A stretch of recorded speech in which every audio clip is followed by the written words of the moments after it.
Okay guys, we are going to do a video on law of definite proportions. The law of definite proportions says that compounds are composed of the same elements in the same proportions. What does that mean? Well, no matter what size of the sample I have, the elements are going to combine in the same percentages by mass.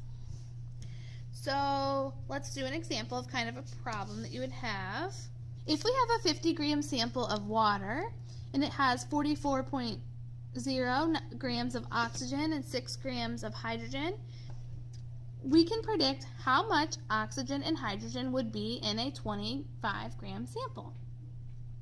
So I picked a very easy one. So we know that you could just divide by 2 because 25 is half of 50.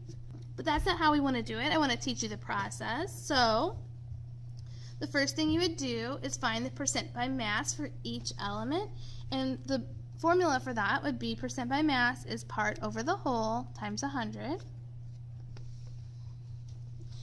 So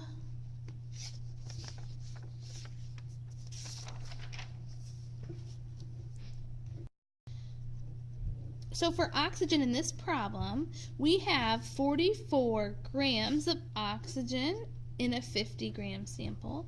So in order to find the percent, I'm going to divide that and multiply by 100, and that's going to give me 88%. For hydrogen, I have 6 grams out of 50, and that's going to give me 12%. So how do you go about actually solving the problem? Well, it says we can predict how much oxygen and hydrogen would be in a 25-gram sample. So what you're going to do, just like you did last time in our graphing unit, you're going to take the percent in decimal form and you're going to multiply by the amount of stuff you have.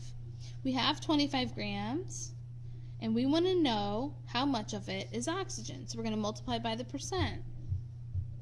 And that would give me 22 grams of oxygen. So if you have two things, for the other one, I can do a couple different things. I can take the percent times 25, and that would give me 3 grams of hydrogen.